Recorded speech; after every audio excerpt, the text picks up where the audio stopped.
ask a number of questions and hear from the candidates as much as we can. If we could just go down the row and you could each introduce yourselves. I'll start with you, Ms. Davis. How long of an introduction? Just a sentence. Okay. Yeah, just say hey. My name is Periel Davis, and I'm running for 7th Ward City Council. Can't hear you. My name is Periel Davis, and I'm running for 7th Ward City Council. Hi everybody, Tom Sufford in 6th Ward. Hi everyone, I'm Carrie Mundy, running for 7th Ward City Council. Hi everyone, I'm Candace Chow and I'm running for 6th Ward City Council. Thank you all for being here tonight. Yeah, there's no particular order to the questions. We're going to try and give everybody a chance to be first and everybody a chance to be last. I said in the questionnaires that we sent out and talking about this forum that we don't have softball questions. I lied a little bit. We're going to start with an easy one. And why don't we just start with Candace and go down the row like this. And if you could tell us the best thing that you like about the Central Street plan and zoning that you would fight to preserve. And you mean the 2007 one, right? Exactly. Okay. I think the best thing that in reading that I would want to reserve is just the focus on, walkability and character of the Central Street corridor, and really catering to the local neighborhood and community. I think that distinguishes us potentially from downtown. And so kudos for putting the plan together. It was a really well done piece of work, and I think the city can learn from the due diligence that was done in putting that together and adopting it. The things that I would maintain are certainly the zoning overlay, which I believe has done its job in maintaining the character of Central Street. And I think some of the discussion about wider sidewalks for cafe permits and things like that are food for discussion as well. I think it's a really well done product and maintains the character of the area. So the thing that I think most people enjoy about Central Street in particular is the fact that you can look at pictures from the 40s and it's recognizable. It hasn't been completely changed in a way that makes it look like something it's not. And I think that, especially, I assume this is the appetizer for some Envision Evanston questions, as we look at ways to improve and change some of the things that are going on in Evanston, that we continue to preserve character. I think the term character has been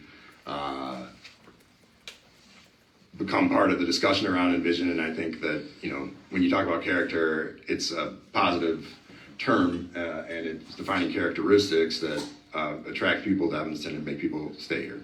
So the thing I like about the Central Street plan overall is the fact that it has preserved the historic character of Central Street while allowing for modernization and change. I'll echo what my colleagues have said, and also add that one of the things that I appreciate is the requirement that there be a low vacancy and the vacancy limits that we have on Central Street and how effective they have been. Part of the reason why it is so thriving is because we make sure that our storefronts are filled, and it makes it an enjoyable place to shop and enjoy, the culture that Evanston has. Thank you very much.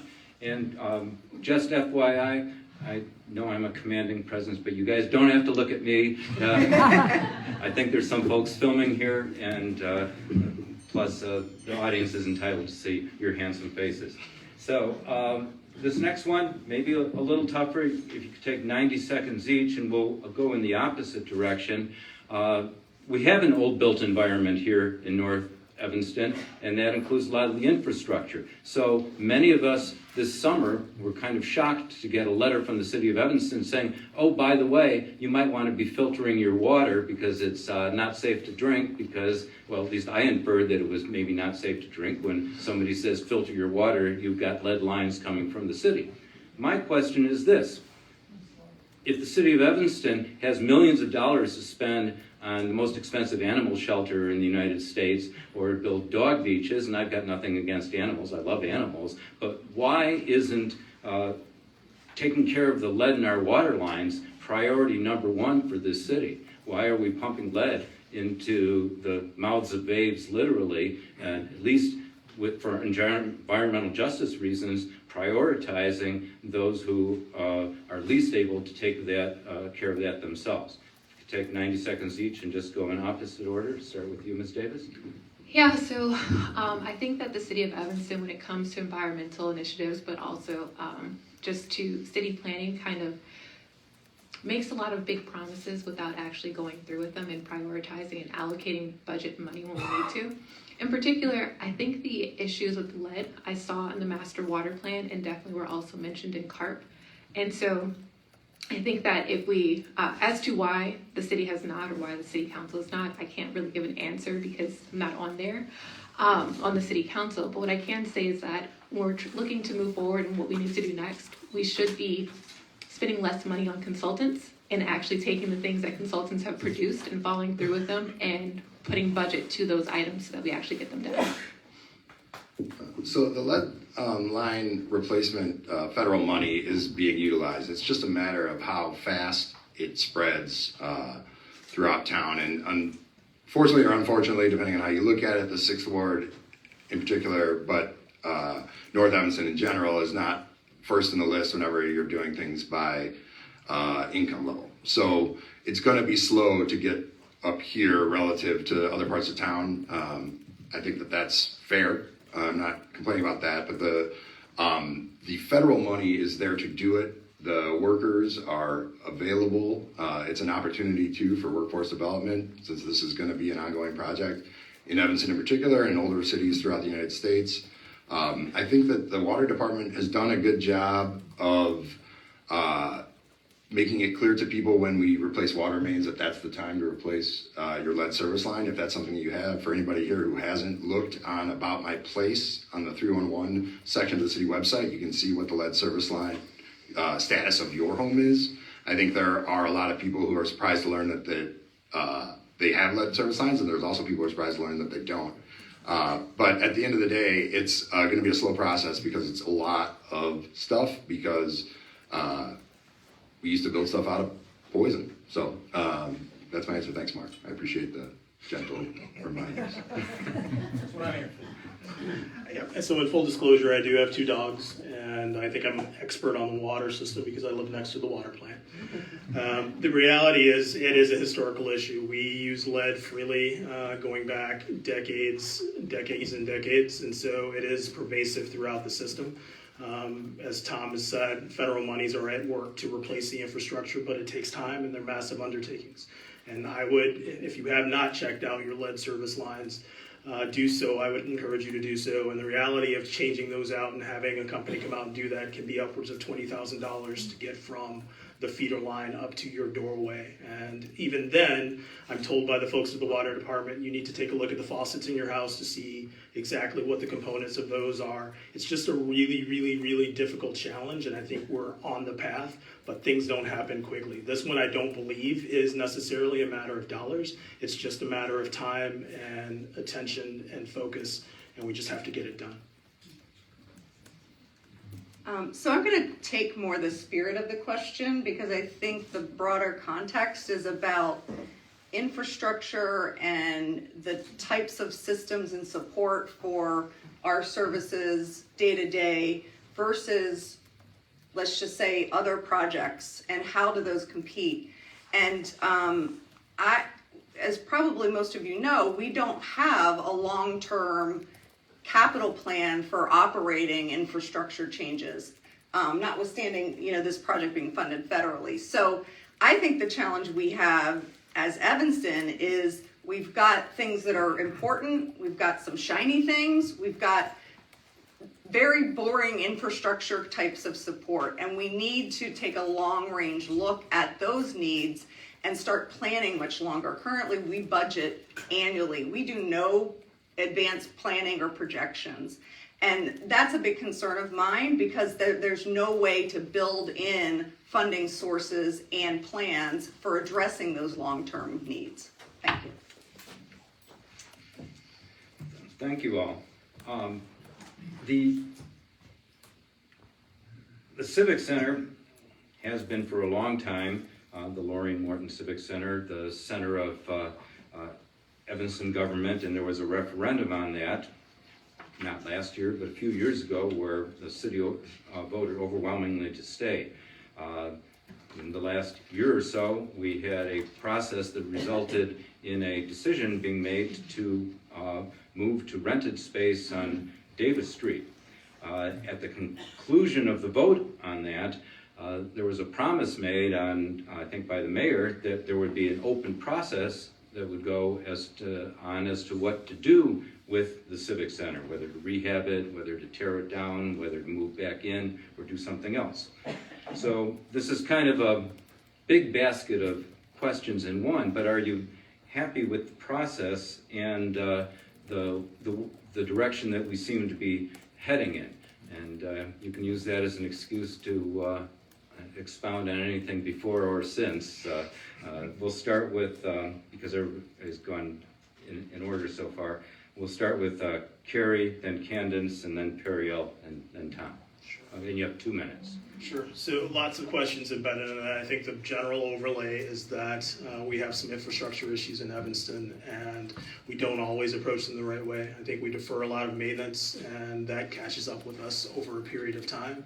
In terms of the Civic Center, it will be costly to renovate it, and I think there are some good proposals on the table that need to be evaluated, but no one of them is a silver bullet to solve the problem. And I think that Candace is right in terms of infrastructure projections for budgeting. It needs to happen, and it needs to be done methodically and periodically to answer the mail as to those issues that pop up from now and then. I don't have a necessarily specific use for the Civic Center, but I will say that we as a city, we as a town need to invest more in our government facilities department that allows us to maintain the infrastructure that we have, the facilities we have, the buildings we have, because those bills, just like any homeowner knows, if you defer the maintenance, it will grow over time, and at some point it becomes overwhelming, as we've seen. So I'll say, with respect to, can everybody hear me okay? Oh, okay, thanks. Regarding the Civic Center, I think it has been fairly clear in this process. One thing that has been clear in this process is that the cost to rehab the Civic Center would be exorbitant relative to the cost to move. And I don't think we can disregard that. We need to make sure we're moving facilities to a place that is also highly accessible, that meets the needs of residents and coming in and can create a sense of community. But we can't support rehabbing the Civic Center as based on the data I've seen. In terms of the process, I may have questions and concerns about how the process is unfolded. But I think the answer is that we need to move the Civic Center to another location. Ideally, the building would be preserved in some form or fashion, but I think that remains to be kind of discussed and alternatives wade through. So I was in the Civic Center 2 days ago. For those of you who were there, it is not only really difficult to manage where you're going, the yellow tape, it doesn't reflect, I think, who Evanston is and the type of services that we want to make available to our residents and our families. So I will say that I will have to disagree on that. If we were, there's so many things. I think where I'll start is, I can't believe that we're in a place where the city actually believes that it's cheaper to rent than to own. Thank you. And has taken a 15-year lease out with the expectation to convince us that this is temporary and something they're doing until they find a better location. I don't know why it would take them 15 years to find a new location. I also think that as a city government, we have to take a holistic approach. And what that means is that everyone keeps talking about the Civic Center, but I also read all of the estimates, contractor estimates, and they recommended combining our fire and police department headquarters with the Civic Center. And when you put those two things together, it does financially make sense. The last thing is that we can't kick the can on deferred maintenance and then bulk at a large price tag. The price tag is big, but it's because it's a one-time payment as opposed to renting over the course of time. That's the difference between renting and owning. That's the point. I'll say as we talk about the process, I think that it's very strange when we have to bring our attorney general in because our mayor is violating the Open Meetings Act, and we don't have people coming in saying, perhaps that was a mistake, perhaps that we did something wrong, maybe we should slow down the process. And when we talk about what the city needs, the Evanston Roundtable reported, And the city of Evanston has as well. They explained, they asked community members what they wanted. Overwhelmingly, they wanted to stay in that building. Overwhelmingly, they liked the parking in that area. And overwhelmingly, they agreed that the changes that needed to be made were not as significant as it has been played out. I have constant complaints about the contractors that we hire in our contracting practice, and that I do wish that we reached out more to contractors instead of passively taking in whatever bids we get. And I think that if we were more proactive, we would have received better estimates, to keep it short, because I'm at time. So I think process-wise, there's been a mistake in accelerating the Civic Center discussion and separating it out from the other city facilities and properties that will be part of the putting assets to work. I think the most likely outcome of, and in the silence of your heart, think about what a perfect process would look like. The most likely outcome of that process would be that returning to the Civic Center as a city hall in its current state is not the most cost-effective thing. I think that that is probably true. But I also think that Evanstonians deserve to make that assessment themselves on the data that we have. I think the rush to discuss the Civic Center separate from the other assets in Evanston throws another weight on the side of the scale of the mistrust of council processes.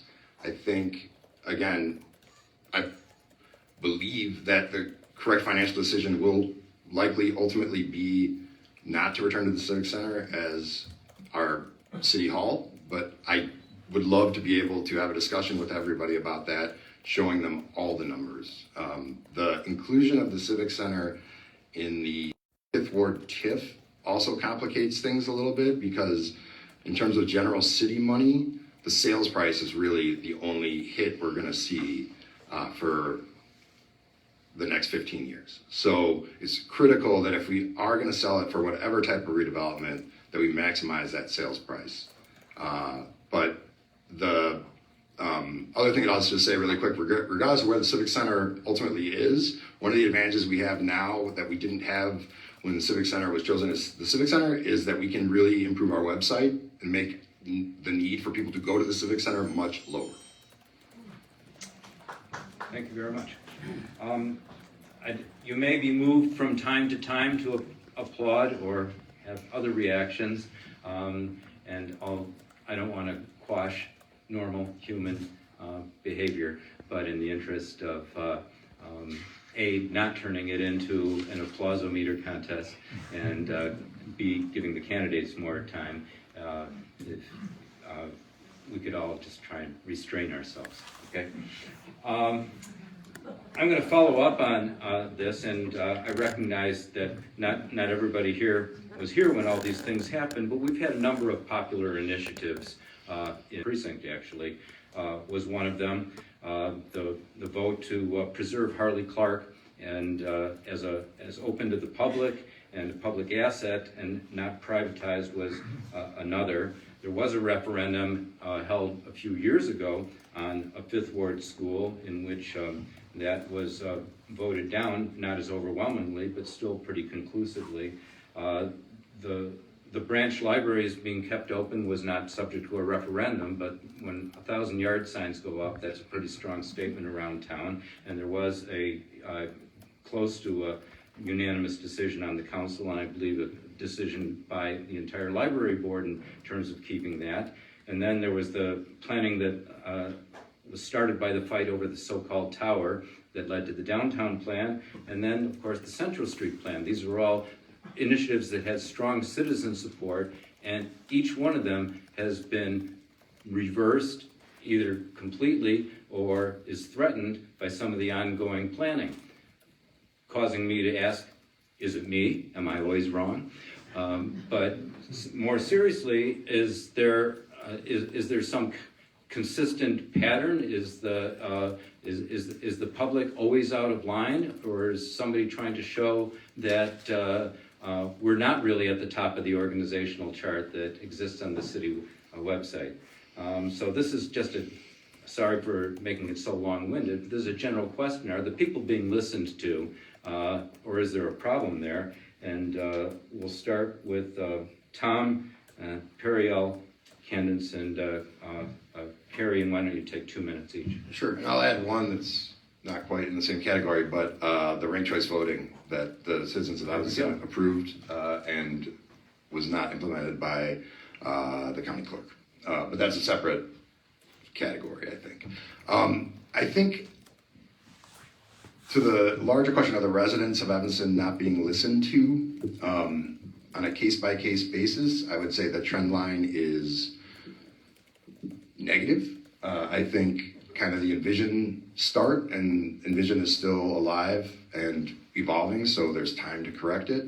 But there is a perception that is often borne out by experience that there are predetermined outcomes. I think in the instance of some of the referenda that you spoke of, there was probably a lack, and I'm not super up on the ones a little bit before my time, but a lack of discussion and specificity about what the actual implementation of the will of the voters might be. I think, the Civic Center, as an example, did not decline rapidly. It declined a little bit and a little bit more and a little bit more, and then we found ourselves in a situation where now where renovation is untenable, most likely.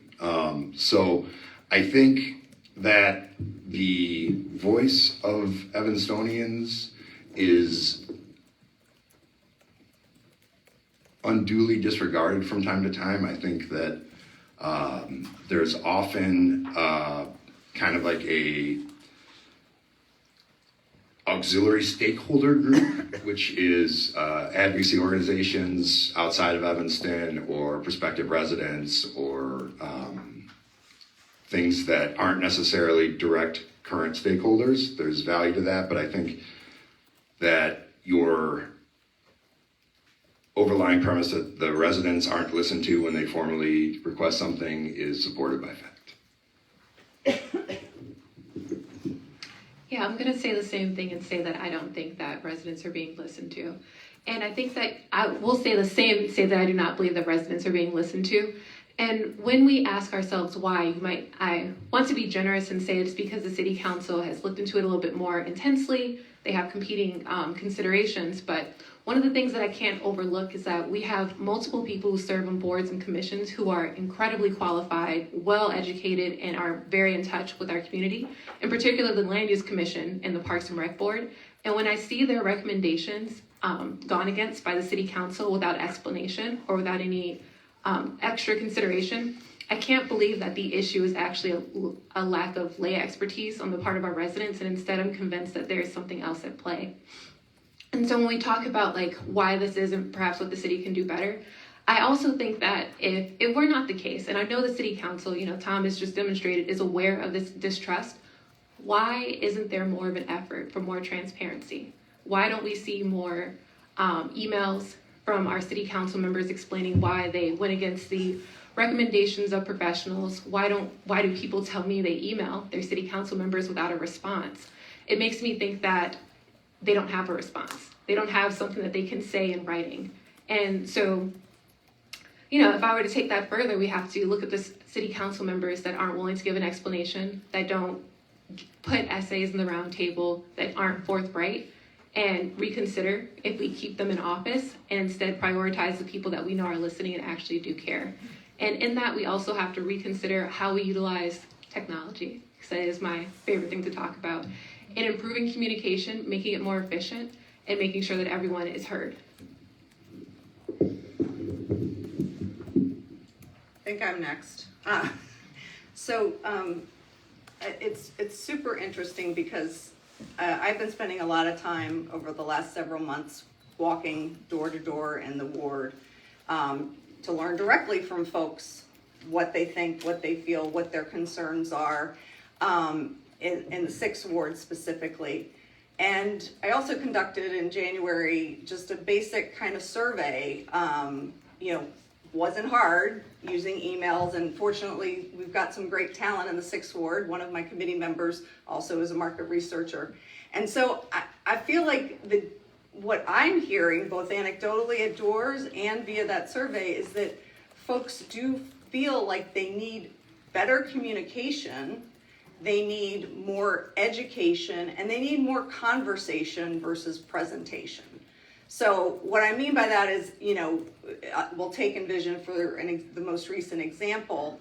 In the 6th Ward, when we had a meeting, it was a meeting of presenting. It wasn't a meeting earlier on of conversation around what are these goals, how do you feel about them, what's input to build that strong swell of support or non-support. And so I think that we really are missing, going directly to folks in their homes and also giving them different types of opportunities to connect. We don't have a lot of ward meetings for the 6th Ward. We need to be consistent, and we need to be reaching out to people in different ways. And that has to come before something gets to city council level, right? I would say I also agree, a lot of important work is done at the committee level, and we have some great talent on our committees and commissions. It's important for our members of city council to be involved in those. They then can take that information back to the full council. So I think those are some of the issues at the very crux of it that are creating these needs for referenda, right? Where people feel like they have to vote on something because they haven't been heard authentically in the process. And so I think this is not an ancillary issue to Evanston. I think it's a core issue to what's happening in our community. I, by video, looked at the last Preservation Commission meeting, and there was a very nice lady there attending who told a story of, she lives down in the Research Park area, which was once a thriving community with lots of single-family homes, and she very passionately told the city employee, the preservation expert on the city staff, what happened to her community, which was it was dissolved by eminent domain. Hers is the only house remaining in that area. And she told her story with real passion because those were once her neighbors, and she now looks left and right, and she's the only one there. And the answer to her impassioned plea was nothing. He literally did not recognize her. He did not listen to what she said and acknowledge it, not even so much as a thank you for offering your comments. And I think that is part and parcel the problem, the toxic problem that happens in our community. We as a community are very passionate, very involved, and we want to see things happen that make sense to all of us.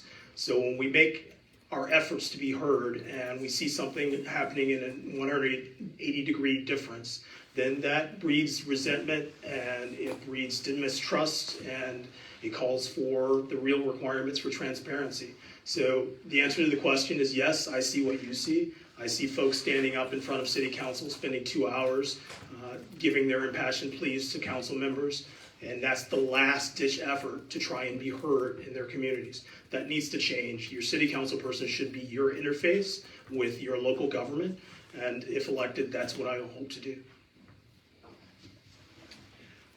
Well, that leads perfectly into this question.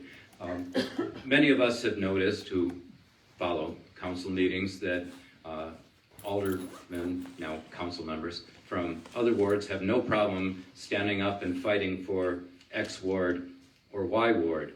And we've had, I won't say a tradition, but there's been a number of times where council members from North Evanston have said, well, we have to look at all of Evanston, as if it's sort of a bad thing to stand up for your ward.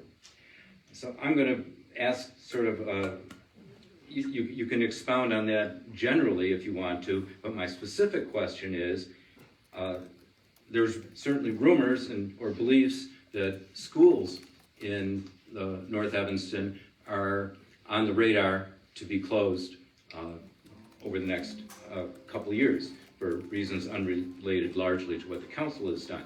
And if elected, will you fight against school closures in the 6th or 7th ward?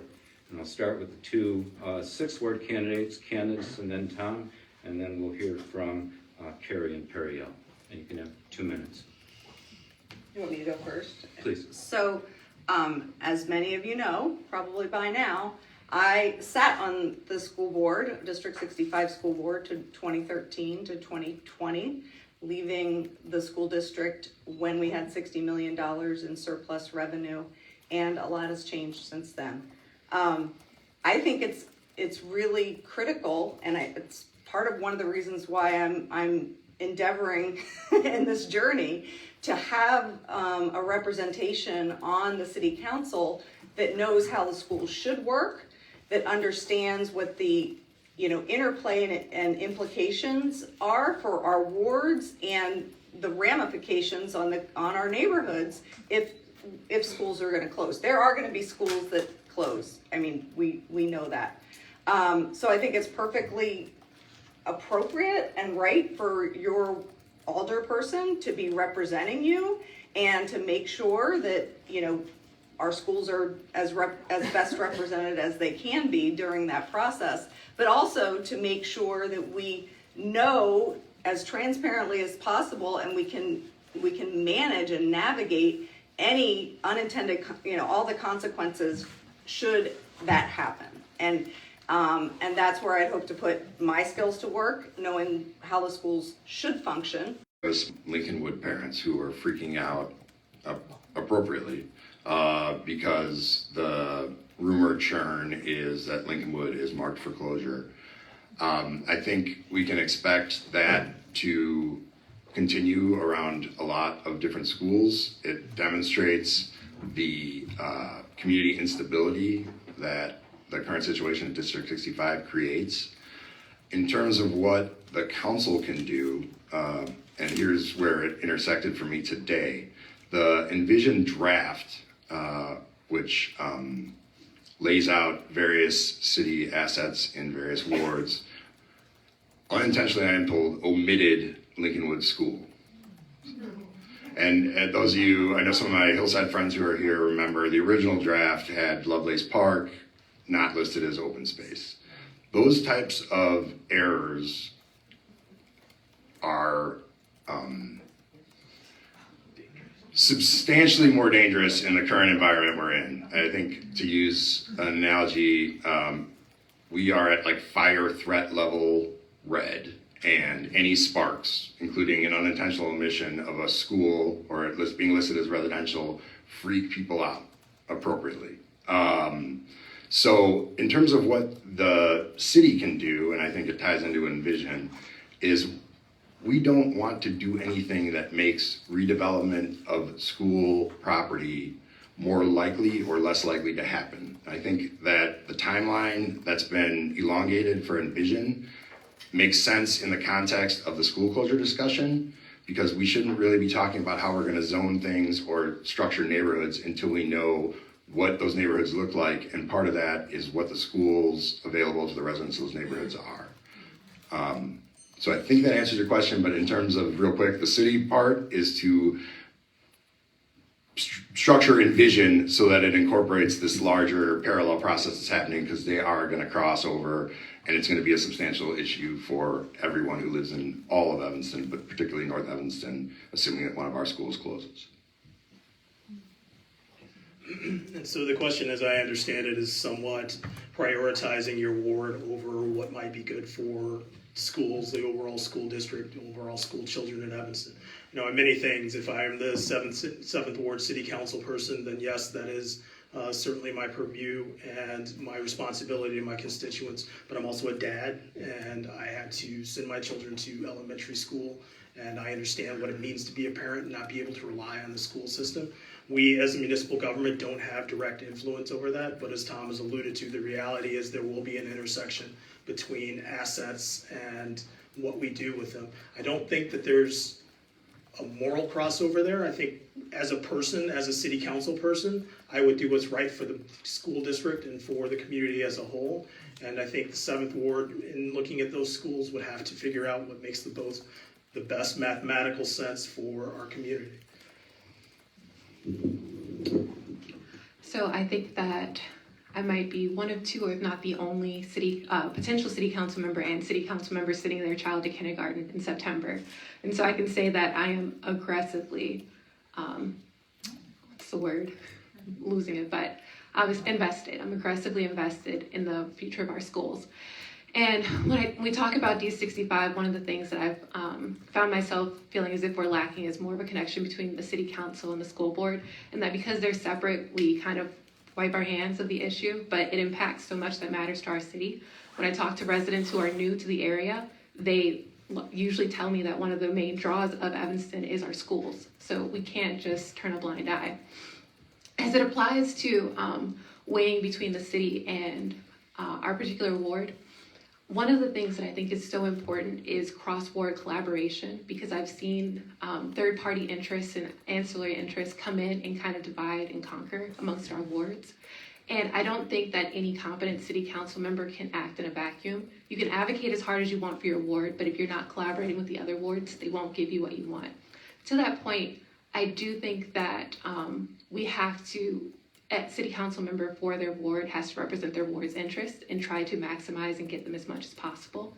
But I also see the political realities in that if it's not possible, maybe we can make sure we get other things for our ward in the future, and we can communicate those transparently and expressly with our residents if it ends up not being the case. I will say personally, though, I would like to see less school closures in the areas that my child will probably be going to school, and that is one of my goals. Speaking of governments that don't seem to have enough money, we'll get back to the city of Evanston, which suddenly is using the phrase structural deficit, which I got to tell you, as a longtime council observer, I was a little surprised, because it seems like only yesterday we were giving out big raises, we were giving out bonuses, we were holding participatory budgeting meetings in which I think Oprah showed up and gave away a car. But my question here is, how did we get to a structural deficit? Is it really structural, or have we gotten into just some very bad habits? In your questionnaires, thank you, each of you gave some examples of where you think there could be some savings, but what do we need to do structurally to get out of this alleged structural deficit if it exists? And why don't this is a big question, so why don't you take 3 minutes each, which is what speakers get at council sometimes, and we'll go with Periel, and then Carrie, and then Candace and Tom. So I've mentioned before that I think that the city of Evanston does not engage in long-term planning. We don't stick to long-term budgets. One of the analogies I like to use is that the city council is a golden retriever at a tennis court, and there's a bunch of tennis balls, and they're just going out whatever fancy headline they see in the national news and trying to adopt it to our city, regardless of whether or not it makes sense for our city or works. And if we could get down to the brass tacks of just deciding what our core competencies are, making budgets that are long-term and trying to stick to them, sticking to our targets, and then designating spending that we know will just be for whatever random projects, but keeping that under control will go a long way. I talked to city union workers who have expressed frustration that we are repeatedly over budget on our projects. We are repeatedly hiring contractors and consultants that have done poor work in the past. We are not holding people to their contracts. I think the most prominent example, of course, is Envision Evanston, where a bunch of residents and other members of our community came up and said, hey, this doesn't look right. And then the city of Evanston as a whole was gaslit into believing that we were just, the residents were just complainers, until the city staff came out and said, yeah, we're thinking about firing the consultants that put together Envision Evanston. And so going back to trust and transparency, but also bringing it back to holding our contractors responsible and making sure that we pursue legal action if necessary, that we require them to stick to their budgets, and that they follow their timelines, I think could go a long way. I think that if we added up all of the budgets that have gone over, we would be nowhere near close to a deficit currently. That's it. So I put this in terms of a family budgeting for vacation, right? There was so much income, so much expenses, and if you run over, you have to dip into reserves, which is credit. Our city is running a bill up on the credit cards that are ARPA funds left in reserves that will dwindle. My understanding is they'll last for another couple of years. So that structural deficit is us, as Candace has alluded to, or actually directly mentioned, that we don't do budget forecasting beyond the year that we're in. And what that forces us into is having to dip into our reserves to answer the mail on big-hearted concerns. We're a really welcoming, warm, loving community that wants to do lots of great things. But math and dollars are a hard reality to fight against. And so I think what needs to happen is, as many of us have said, forecasting models need to be done in order to reduce the sort of austerity that might have to take place in 2 years' time if we don't get this right now. It's why this election is high stakes, is because if we don't do it right, we could face some of the same realities that District 65 in the out years is now up against the wall trying to figure out. We don't want to be there, and we can avoid that. Pensions are a large part of the issue, which needs to be resolved, and I think we're making progress on that count. But it's a complex problem that will require us to sit down and look beyond the fiscal year that we're in to answer the mail as to a budget that's sustainable, that will then trickle down in out years to allow us to offer incentives to small business owners with viable businesses in other communities who can come to Evanston and start a location if we can help them stand up, which other communities are doing. We can't, because we do play in DC we call it whack-a-mole, which is the old game from Chuck E. Cheese. But the reality is we need to get this right, and we need to get it right now, otherwise it's going to hurt a lot more in a couple of years. So Jeff, to your question originally, this is not a structural deficit. A structural deficit is by mandate your expenses are rising faster than your revenue. The rate of your expenses are rising faster than your revenue. We did at one point have a structural deficit in District 65 because we had increased students by 1,500. Obviously, that's not the same today. And we didn't have commensurate revenues that were going along with that. The deficit that we have is an operating deficit. We are spending more each year than we're bringing in. And an operating deficit gets fixed by spending less or getting more revenue, right? It's a simple thing. My perspective is that we need to, as opposed to take our whole filling approach of every year, again, to the point we're looking at the year in front of us, what's the hole we have to fill? When you're a year ahead of yourself, when you're in that year coming, the only levers you have are fees, taxes, or other types of revenue, and potentially cutting. We need to take a longer term approach from an economic development perspective and build the pie, build the tax pie. Investing in today or yesterday, I've been advocating for more money in economic development to strategically recruit businesses here, not tactically, but strategically recruit businesses. Those businesses that then will attract other businesses and will attract consumers. So we're thinking about each one of our business districts uniquely from that perspective. That's the way we're going to go from having our sales tax and liquor tax revenue has been falling.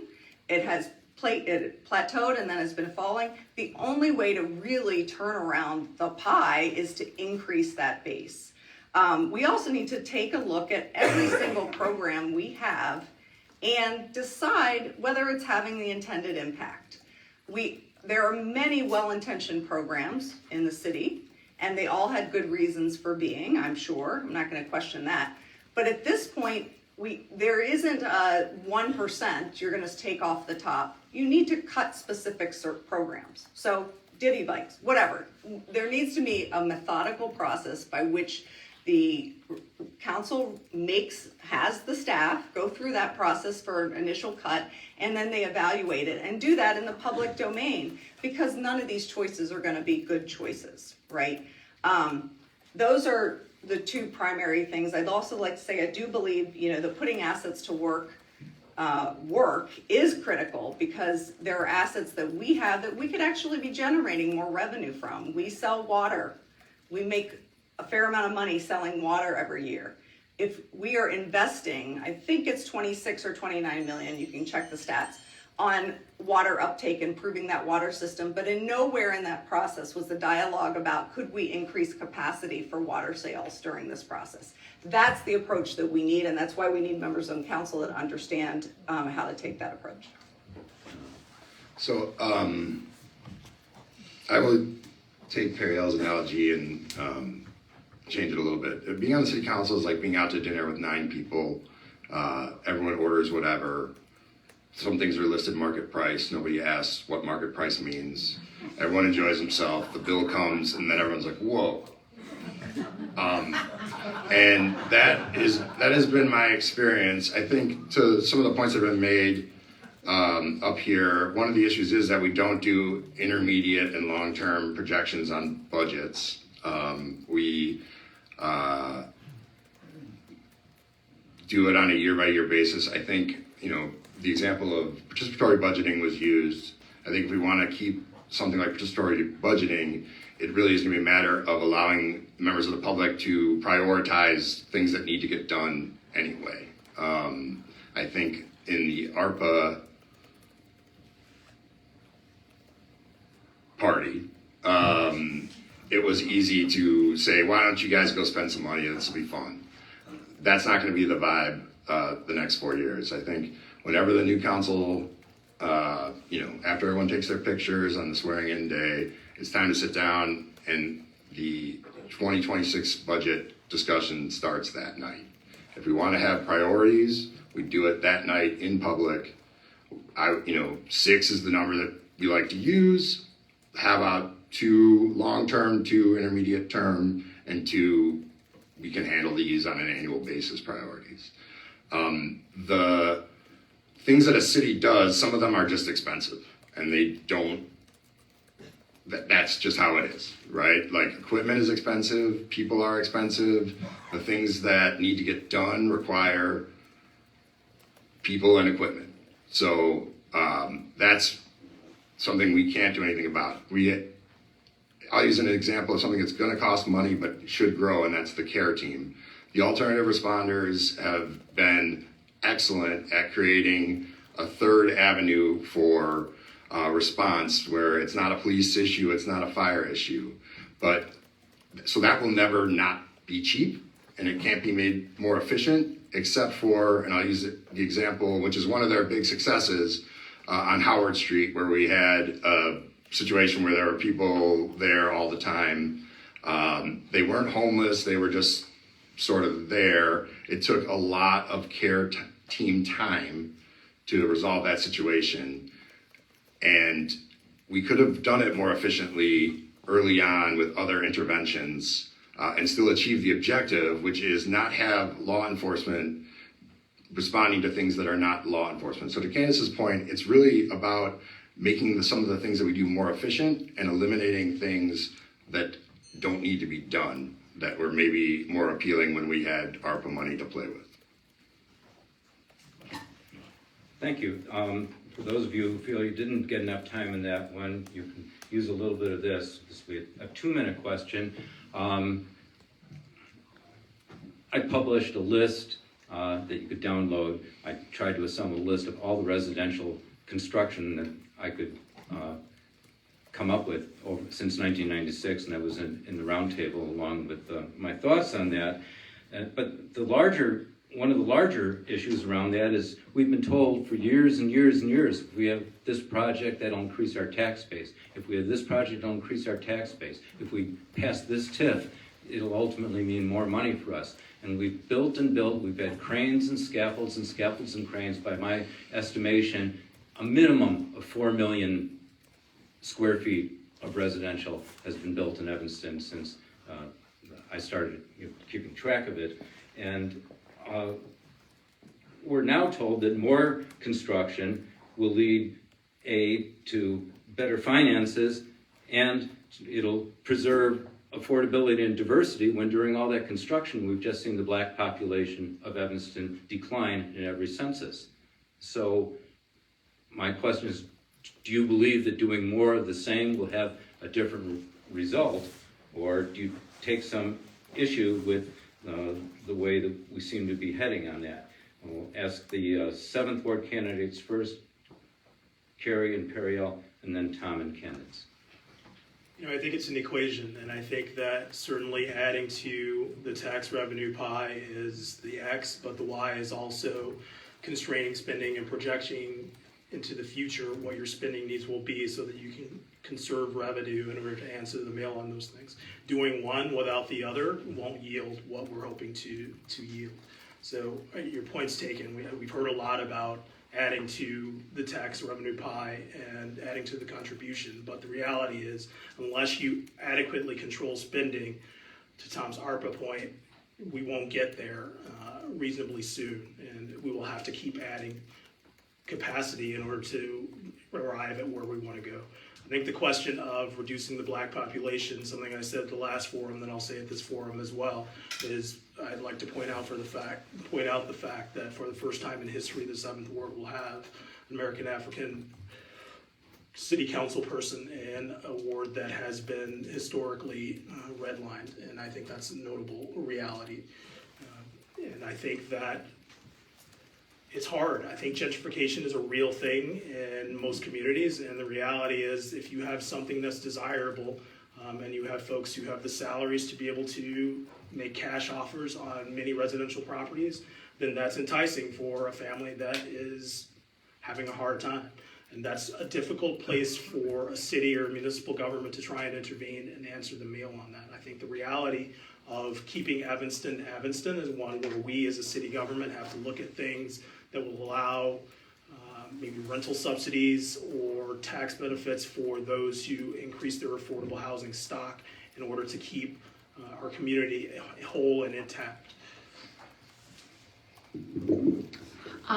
So this question brings to mind two facts. The first is that, if you're not familiar, the city of Skokie has not increased their property taxes in 30 years, which I think is incredibly inspiring for us as a city.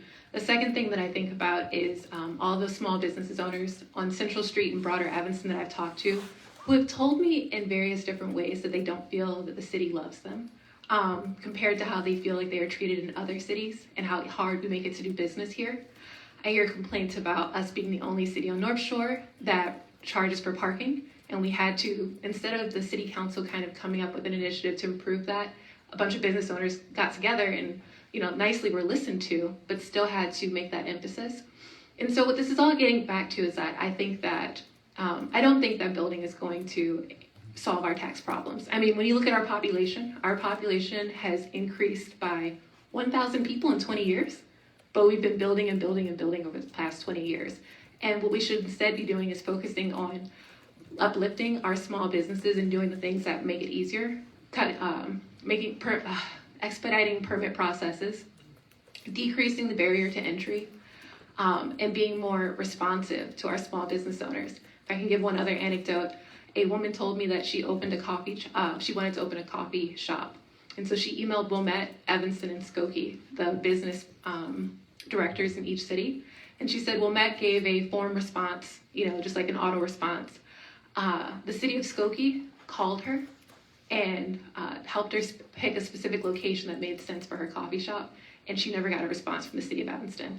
And I think that is a terrible story, but it's indicative of why we have had to increase our property taxes and Skokie is not.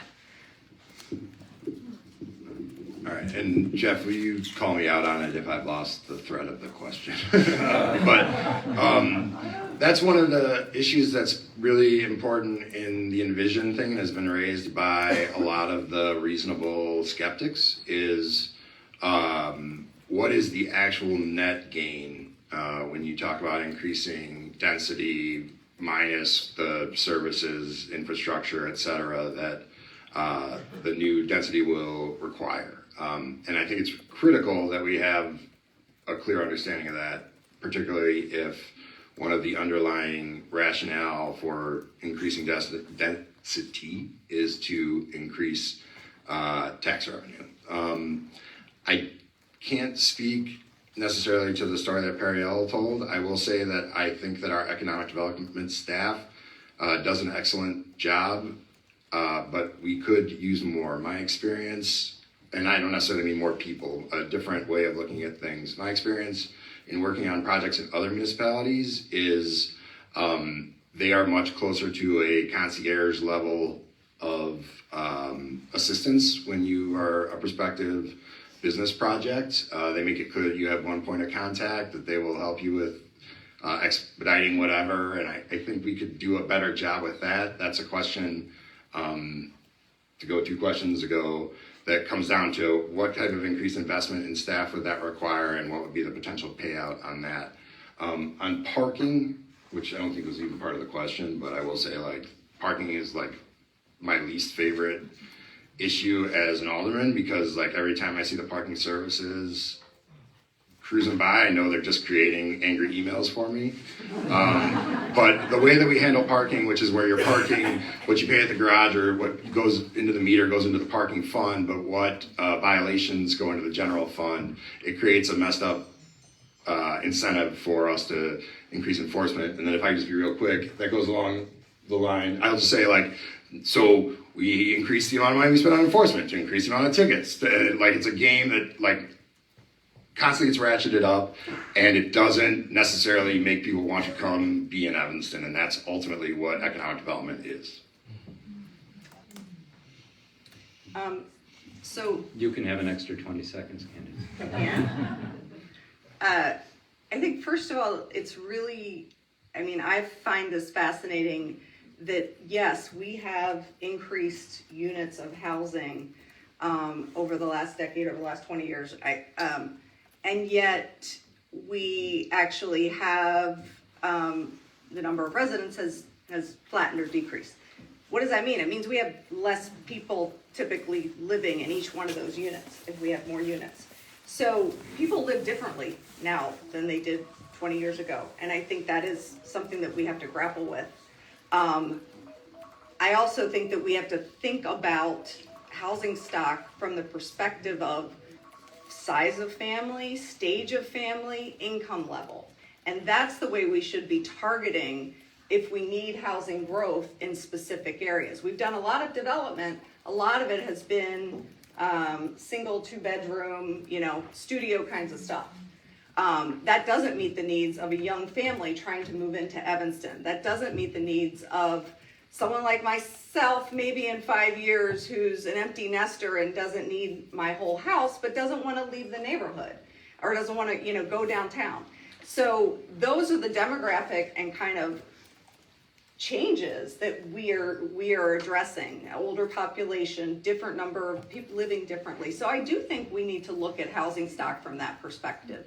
And by adding stock that is there where there's a gap, and that's what we need to understand is where is the biggest gap, having stock specifically in those areas can lower pricing overall and increase affordability. I do want to say something about construction in Evanston, and I will say this is, I get extra 20 seconds, Jeff told me. I already got it. You baked it in? Okay. So, construction is really hard to do in Evanston. It takes a decade. Chicago Avenue takes a decade. On Central Street, when you go west, it infuriates me every day, across from Bent Park, there's a 0.6 acre lot that has been there for over 10 years, vacant, after houses were torn down. Those are the issues I want to address. How can we be advocating for that? What's keeping it from happening? We make it very difficult to construct, and that builds in cost, it builds in risk, and makes it less affordable to live here. Jeff, can I just have a minute on that? This isn't fair because you walked into this and there's probably no way you could know this. But the purchaser of that lot applied for their zoning analysis like this week. It should be on the website, and it is likely in the city manager's report that'll come out on Friday. So there's no way you could have known that. But I just want to point out, yes, that took a long time. I've shared the timeline that the Skirmerhorns had. I think there are people here who were part of those meetings. But there's no way you could have known that when you brought that up, I don't think, unless it's on the website already. But the zoning analysis for that lot has been requested from the city. That's great. I'm thinking about the original time when the original originally when the homes were first torn down, there was going to be townhomes. I believe, and I talked to people, in real estate that were here. I wasn't paying attention at the time, my kids were little.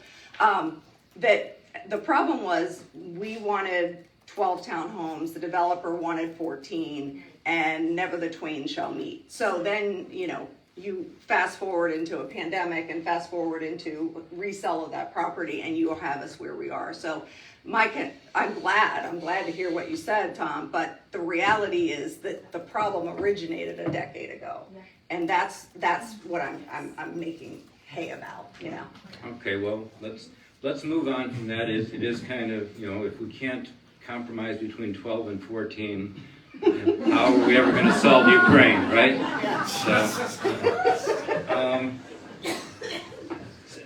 We'll continue on the subject of housing since it seems to be, and population since it seems to be prescient. And I would urge everybody here to take a look at, I did another Too Long Don't Read piece on Central Street Neighbors site, but looking into the various population numbers, because some indicate that we're flatlined, some indicate, including the city's own statements, that we're decreasing. Some indicate that we might be going up. There might be miscounts. There might be omissions in the censuses. But we, Central Street Neighbors, asked all of you, and it's on the questionnaires, and I apologize, we didn't know we were going to have such a great turnout. We had only 50 printed copies, but the candidates' questionnaire responses are on our website.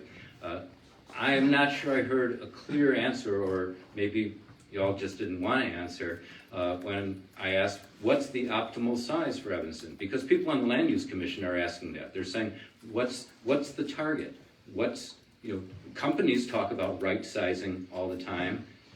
Is it bad for a city to talk about right sizing? 100 years ago, the people in Evanston, the writers and the planners, were saying, we can't just let speculators run rampant. That's one of the reasons they had zoning, was to try and put a control over pure free market forces. Or is our obligation to just be an 8 square mile piece of turf that lets folks do whatever they can do with whatever financing they can assemble? So my question, I'm going to ask again, if you think that there's an optimal size for Evanston, why don't you take just a minute each, and I'll go Tom, Candace, Periel, and Carrie. I don't know that there is an optimal size. I think that's part of the envision process that needs to be discussed. Or obviously it's being discussed. I'm not like, I have an idea, we should talk about that. But part of the issue is, how do you spread it out? If you want downtown to be very dense but not congested, if you want it to be a self-contained area, or you want it to be a place that's accessible and enjoyable to come to from other places, how do you do that? How much height is acceptable? I mean, in terms of figuring out the number, it comes down to, I think it's wrong to just set a target number and then zone backwards from that. So I don't know what the answer is to that. I think it would reveal itself in an appropriately elongated envision process. Candace? I don't have an exact number either. I will say, just thinking about downtown and the fact that a lot of the commercial office space that we had filled previous to the pandemic, like many other cities, and is not going to all come back. And I do think we need to think differently about the vision for downtown. And I think for that to be thriving, it needs to be a combination of residential and business, because we simply just don't have the consumers that we need to support our economy right now. And so I would say, yes, there has to be some increase to support that, and so that we can continue to have a thriving economy, which we don't necessarily have right now. Not sure what that number will be. Having not done the research, what I'll say is I think it's the wrong metric. I think that the idea of the right size for Evanston is very fungible, and if I were to try and arrive at what the right size it would be, I would start from the budgeting forecast process, by which every resident inputs a certain number of dollars, be it property tax, sales tax, hospitality, whatever it is, into the local economy. If we can find a sweet spot there, then we can backtrack and walk the dog backwards to figure out what that size that would give us appropriate balance. I think it's really difficult to do, and to some degree it's the kind of social engineering. So I take issue with the question a little bit, but I think you can get closer to heaven if you start with budgeting and a tax-based analysis. So I think that the process of determining whether or not what the optimal number is an organic process that we kind of get towards based on community input and just general discussions. One of the feedback that I hear very often is that Evanstonians aren't really willing to have new developments built next to them. But in the same breath, I also hear that Evanston is built out as a city. And what that means to me is that we're getting close, probably to our optimal size based on community opinion. And what we're going to have to do if we want to increase housing stock, if we find that there are problems. But again, I'll point out that if our population has not organically increased in 20 years, maybe there's a reason. But if there is space to add more, I think that we're going to have to be creative in our thinking of how we find this space. And also, it will probably require more input from the city in providing education, making sure this is a slow process, and identifying spaces that make sense based on the community preferences. What I'll also say is that as much as I've heard pushback, I've also toured buildings as multiple people in the city of Evanston have reached out and pointed out new developments that have been built without much community pushback. So I think there are opportunities, but they're becoming more and more rare as we become more of a built-out city. I'm going to ad-lib a little here. Could everybody in the audience who's an empty nester raise their hand? Okay. How many of y'all have 3 or more bedrooms in your house? Housing stock. So, to all those who are saying we don't have enough bedrooms in Evanston, they're coming. Just hold your pants out, okay?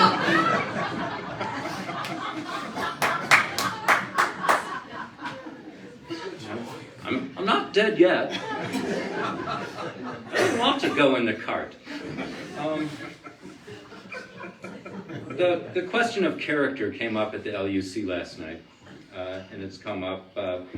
Somebody wrote an editorial pointing and gave some remarks pointing out that the last comprehensive plan mentioned character 45 times, and then the first draft of our plan only used the word once. That's been increased a little bit in the second draft. It's been sprinkled over the words local character, community character, neighborhood character, like a waiter dispensing black pepper on your salad. But other folks stood up and said last night that it should be excised. There should be no reference to it. So undoubtedly, you've all thought about what the character of Evanston is, or should be. So if you could take a minute and say whether or not you think that character should be, as it is in most planning and zoning codes, a touchstone, and B, what to you exemplifies Evanston or embodies Evanston character. Which one? Take a minute. And we'll go with Carrie, Candid's, Tom, and Periel. Okay, so I'm in defense of character. I think that character is a holistic term that represents architecture, represents community, it represents green space. Character is what you feel when you walk into our community. It's what you envision or dream about when you want to buy a home here. Now, can we pick a different word? Sure, but to me, that's what it means. I don't take issue with the word in and of itself. What the character of Evanston is to me is the reason why I wanted to raise our children here with my wife. It is a welcoming community, a diverse community, where my interracial kids can walk down the street and not feel other than and not feel separate from the body as a whole. I think we are welcoming, and that is our character. Candid? Yeah, and I'll relate this back to the questionnaire because on the Central Street Master Plan, I was someone that said I would change the purpose statement, which is probably sacrilege in this room, but let me tell you why. And when I read the actual purpose statement and around it, there was reference to European, like we look like a European village, and I'm not exactly preserving eclectic. I'm not necessarily exactly big on eclectic either. I think the problem with the word character is it is in the eyes of the beholder, right? Like, so let's think about if we want to preserve diversity, what does that mean? To me, I don't think we need to look like a European village. We're not walking through Switzerland, but we need to connote welcoming environment, and I do think that shifts over time. So it's an evolving thing. Yeah, sure. And I think the exclusion and then reinsertion of the term character kind of demonstrates some of the ground level flaws with the process that we had. Character should be a pretty simple definition that is expansive enough to include a lot of things that it is alleged to be excluding. I think when you talk about the character of Evanston as it relates to its built environment, that comes down to minimum standards of aesthetics that aren't necessarily completely subjective. I think, one of the things that has happened in the last few years that I don't remember ever voting on, but sort of happened, was, you may recall, like the way that our park signs used to be made out of wood and have yellow paint that denoted parks. We've gone to more generic park signs as time has gone on. That was not a decision of the council. That's an example, a minor example of built environment character. I think if a community who's going to come up with a plan for the next 20 years needs to agree on a fundamental word like character as the basis for its plan. I mention to people often that the interest rate on my house is 2.3%, which means that I cannot move. And so I basically bought my home with the expectation and hope that it would largely remain the same. And what that means is that when I say I expect the neighborhood or area to stay the same, I think that's what character embodies. It's just that what you signed up for stays about roughly the same, and it doesn't deviate so much that you want to move, because it's no longer the place that you agreed to back when interest rates were really low, and now you can't go anywhere else. So I will say that generally speaking, I am in favor of the term character, because I think it has a lot of connotations that you can't always, Tom and I are both lawyers, so we know that words matter, and you can't always define every single term and get every single aspect in. So sometimes you have to rely on these general terms in order to convey really hard to grasp concepts, and that's why I'm in favor of keeping it in, because we get it, but we can't say that it encompasses height limits, and it also talks about setbacks, and it means just the ability for children to feel safe, and whether or not your alleys are paved. All of that is too much to include, so it's easier to just rely on a fallback term. Thank you all, and I don't mean to call out candidates here, but for those of you who haven't read the Central Street Master Plan lately, it's posted on the centralstreetneighbors.com website. It's also on the city website, where they call it the Central Street Corridor Plan, but it's the Central Street Master Plan. Please take a look at it and refresh yourself as you go into this election cycle. Not only does it have the words eclectic and village into it, but it does have the word funky, and it's a great disappointment to my career in public life that we did not become the first city in America to have funky in its zoning ordinance. So, okay, a couple quick things that I think can come right off the top of your guys' heads, and there's probably, since you've been through a bunch of these questionnaires and forums, something that you feel just hasn't been asked enough. So this is like an interview question. If you could take a minute to say, what's the question that hasn't been asked that you wish had been asked, and how would you answer it? In 1 minute. Why don't we just go down the road this way, starting with you, Perry. I'm sorry. Yeah, the first one should get extra time. I stopped the clock until she said something. Okay. Fair enough. I think that I would like to talk more about, I wish more people asked me more about my involvement in the community before I decided to run for city council. I think that some people know about all of my involvement with Brian Field and me pushing for a community benefits agreement, and how much work that was, and how like kind of frustrating it was to see that process from start to end. And I think it was a very pivotal moment for me, because I sometimes hear that played out in other spheres when people are talking about the tiny homes and the container homes and everything of that nature. And I also just really like mentioning the nonprofit that I founded, Black Residents of Evanston, because I did a lot of work to put together maternity boxes in conjunction with a bunch of different organizations in Evanston, including Kurt's Cafe, Blessed Bundles or Bundle Blessings, I always get that one confused, the Infant Welfare Society, and it has been really exciting work because I've come to realize how passionate and caring our entire population is.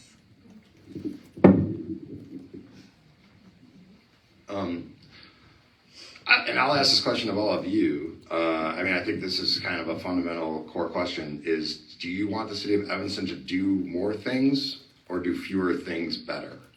And I think that if we focus on core things and executing them well, the residents are better served than if we take an expansive view and go off in all sorts of different directions. The golden retrievers chasing the tennis balls or the people at dinner ordering off the menu. I think, you know, one of the challenges of the next council is going to be, what are we going to do and how are we going to do it better than we do now? And if I were asked that, I would say I would prefer that we do fewer things but do them better.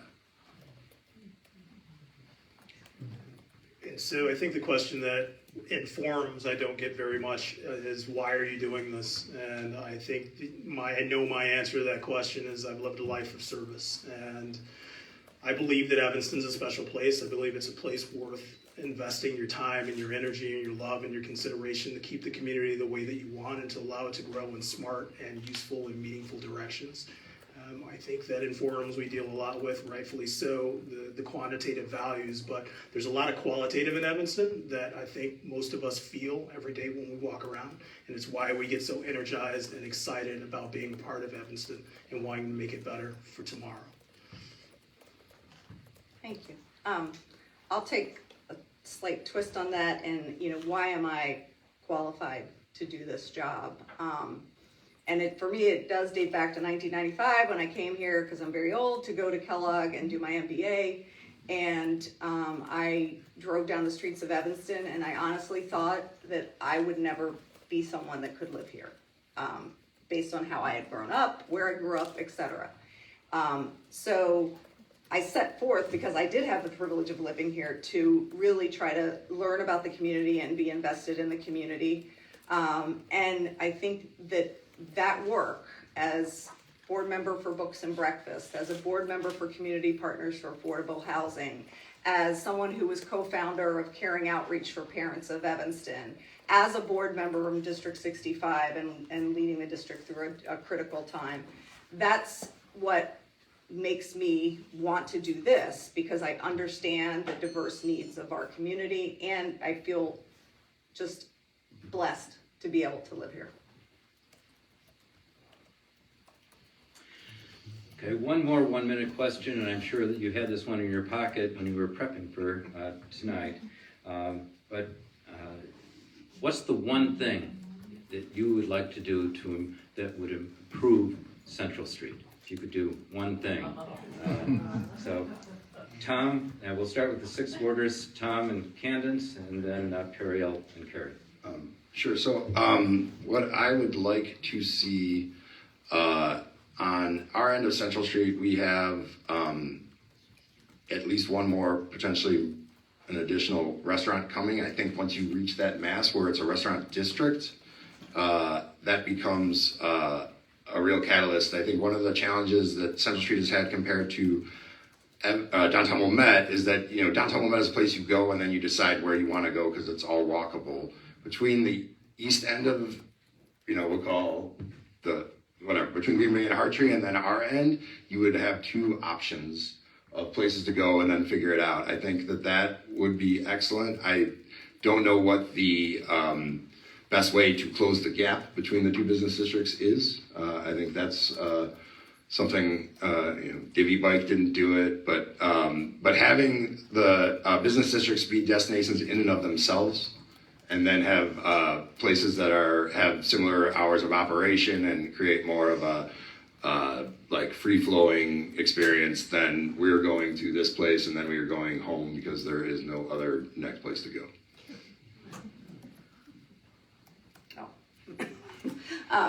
So I lighted upon this before, but I think Central Street, like all the other business districts, should have kind of a unique identity in that, like, why would people come to Central Street? And that's hard to create because you have businesses coming in, you have existing businesses.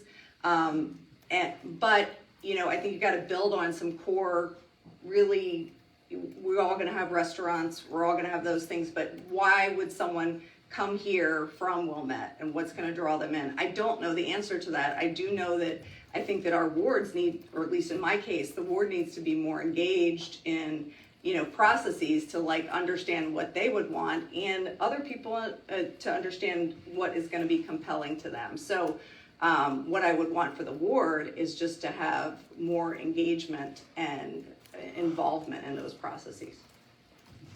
I'll start with what I think is right. I think Central Street is a nice case study in community effort, be it small business owners and SSAs, the Central Street Neighbors Association, of building together and pushing forward in the same direction. They do it, you guys do it well, and it's felt every day when you walk around Central Street. If I had to pick one thing that I would change, my wife and I had spent a decade in Washington, D.C., and we lived on Capitol Hill for a time. And every restaurant on Capitol Hill has a wide sidewalk and a sidewalk outdoor seating.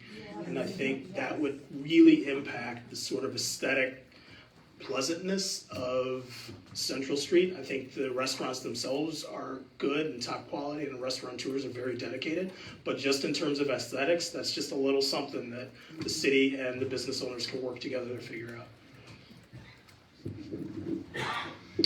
So I have a few things. The first easy one is that I would like there to be an incline or for it to be wheelchair and stroller accessible right where the bus stop is at on Green Bay and Central Street.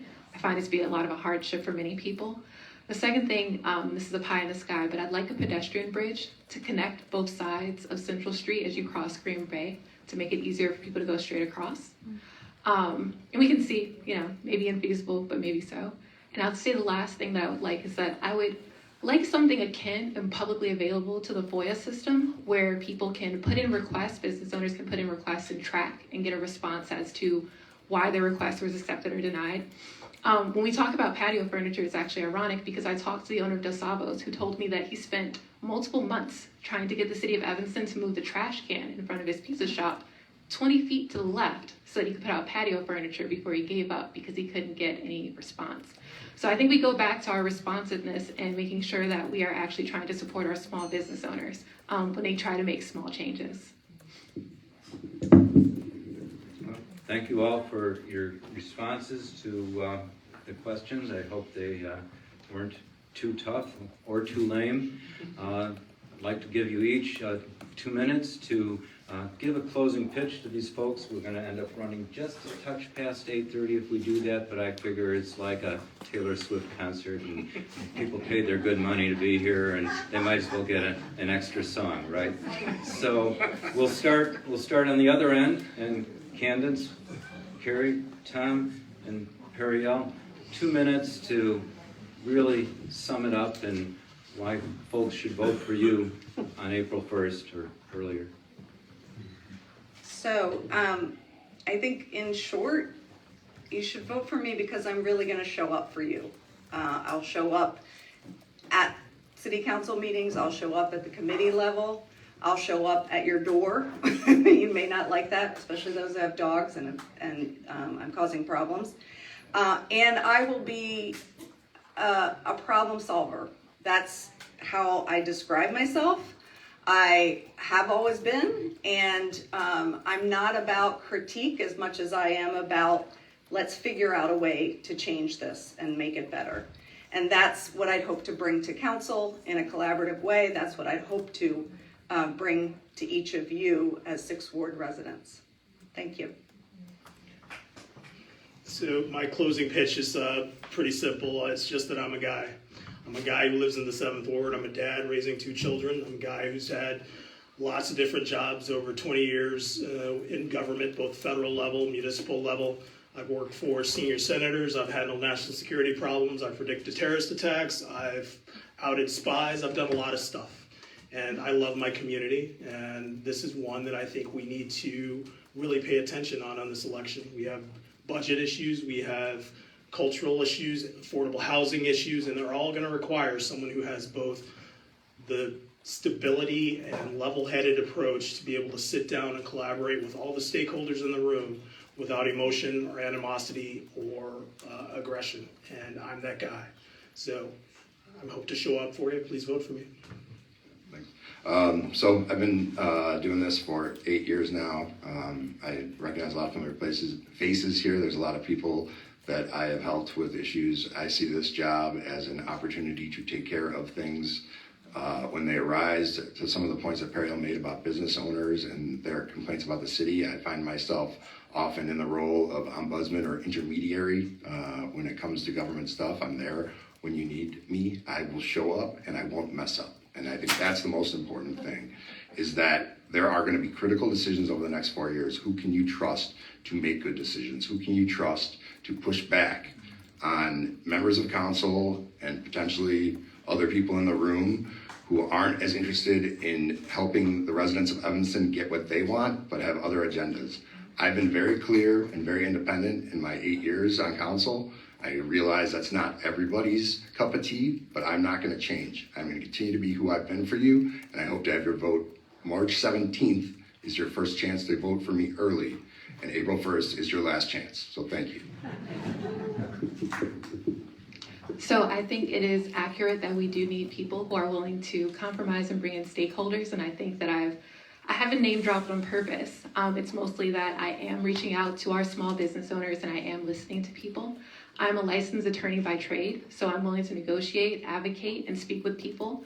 I work as a software engineer at Google, and if anyone's held a corporate job, you know that you have to work with people that you don't like. And I'm used to engaging in stakeholder management. More so though, in comparison to other people, I have experience working in our community. If you have subscribed to my email list, you'll get an email later today describing all of the interviews I took, all the city council members I met with when I was trying to push for a community benefits agreement for the entire city on the backs of the 7th Ward and 6th Ward. But in addition to that, I think that as a fresh perspective, I am a software engineer at Google. I have a lot of experience utilizing and leveraging technology, and I've done it in multiple different spaces, and I think we can really revolutionize our communication to make things more effective. Maybe instead of just getting those random postcards that get caught up in your magazines, you can get emails, if that's not too crazy. And maybe you can also get your permits online as well. There are a lot of different ways that we can integrate technology to make our city council more responsive and transparent, but also to make things easier and cheaper. And that is the largest lens I'm coming in with. And I'll say it as a closing statement, I also wish that we use more technology to remove bias in our decisions and make more data-driven decisions. One of the frustrations I've had repeatedly in dealing with city council is that in addition to us being scared of numbers sometimes, it seems that we also don't like to ground those numbers in actual US Census data. And that is one of the main things that I expect to bring to city council that I don't think that other people have as strong of a background in. Well, thank you all for coming here tonight, and I hope the audience will agree with me that we have 4 candidates of intelligence, skill, and passion. We have 4 candidates who have differences between them, and I trust that you will take the time between now and when you vote to parse those differences and take your preferences into the voting booth the way it's supposed to happen, or on your kitchen table with mail-in, as is now allowed. And I hope the candidates will agree with me that getting 100 people to come out on a Thursday night for something that's organized by just a bunch of volunteers in the community says something about this neighborhood and about this community. And I hope whoever of you are on the council for the next 4 years take the time to evangelize that and educate your colleagues on why we believe that this is the way that civics should really happen. Thank you all for coming.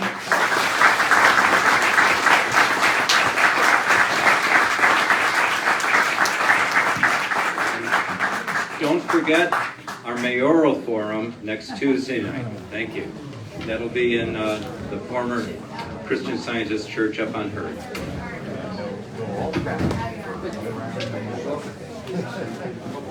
Enjoy. enjoyable.